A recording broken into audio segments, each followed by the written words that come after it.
اور عقیدہ ہے والحوض الذي اکرمہ اللہ تعالی به غیاثا لامته حق، اللہ تعالیٰ نے پیغمبر علیہ السلام کو جو حوض کوثر دیا ہے کہ اس سے امت کو سیراب کیا جائے گا، اللہ تعالیٰ نے آپ کو یہ عزت بخشی ہے، یہ بھی حق ہے۔ والحوض الذی، وہ حوض کوثر، الذی اکرمہ اللہ تعالی به، کہ جس کے ذریعے سے اللہ رب العزت نے پیغمبر علیہ السلام کو عزت بخشی ہے، غیاثا لامتہ، امت کی سیرابی کے لیے، کہ جو کیا ہوں گے موحد ہوں گے اور متبع سنت ہوں گے نا، ایسے لوگوں کو حوض کوثر سے پانی پلایا جائے گا۔ یہ حق ہے، حق کن کیا ہے، حق ہے، اس کا ماننا ضروری قرآن کریم سے بھی ثابت ہے کہ انا اعطیناک الکوثر، کہ اے پیغمبر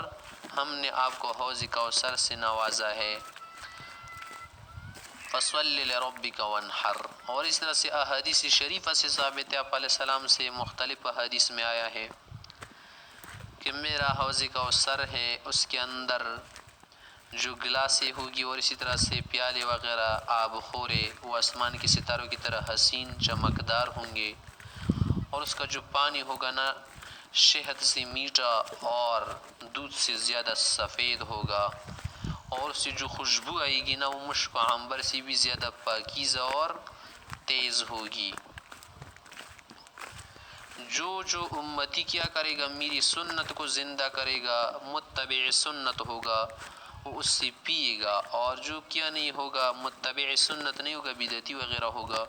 وہ اس سے روک دیا جائے گا۔ اور پیغمبروں کو، انبیاء کو بھی حوض کوثر دی گئی ہے، لیکن آپ علیہ السلام کا حوض کوثر سب سے بڑا ہے،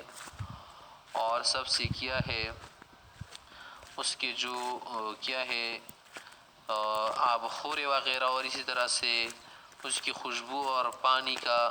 کیا ہونا، زیادہ میٹھا ہونا، اس میں وہ کیا ہے، زیادہ اولا ہے اور زیادہ وہ